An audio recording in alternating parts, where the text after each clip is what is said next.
appreciate you convening this business meeting so that all members of the committee may have the opportunity to engage in a dialogue about the necessity of issuing 3 subpoenas, the first subpoenas of the 116th Congress. It shows me you meant what you said at our January organizational meeting when you committed to holding votes on subpoenas, and I appreciate you keeping this commitment. We are here to vote on whether to compel documents from the Departments of Homeland Security, Health and Human Services, and the Justice Department relating to the status of family separations at the border.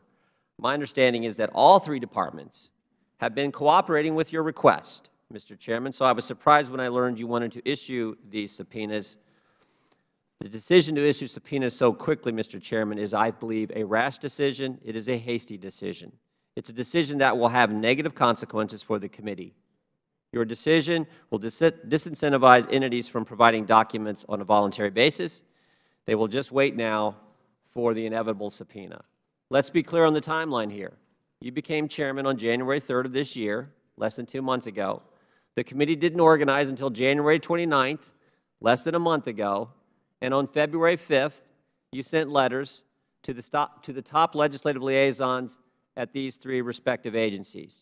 You asked for document production schedule just 3 weeks ago. Since then, each of the agencies, DHS, DOJ, and HHS, have engaged in several calls, face-to-face meetings with bipartisan committee staff. These agencies have engaged in good faith and continued efforts to accommodate your request. For example, it's my understanding that DOJ and HHS offered in-camera reviews for an immediate review of the information responsive to your request. You could have already seen what you're asking for.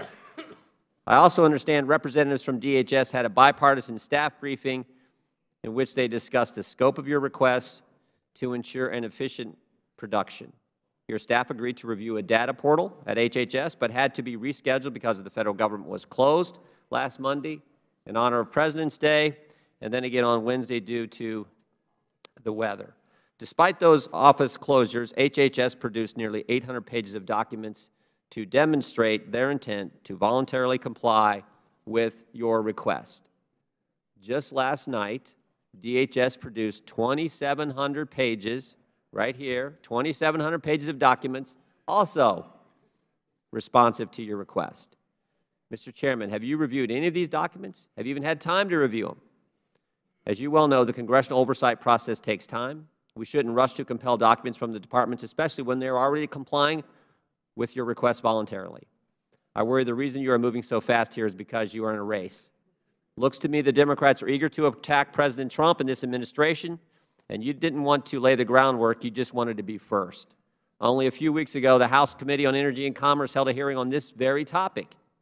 And in 10 minutes, 15 minutes, the House Judiciary Committee is having a hearing on the administration's family separation policy with department officials from all 3 of the agencies just next door planning to testify.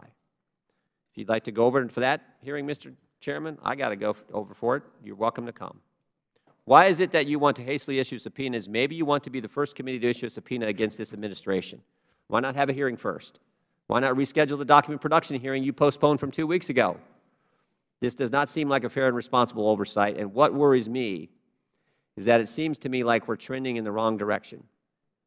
Tomorrow morning in this very room, you will give a megaphone to a self-admitted liar as your star witness.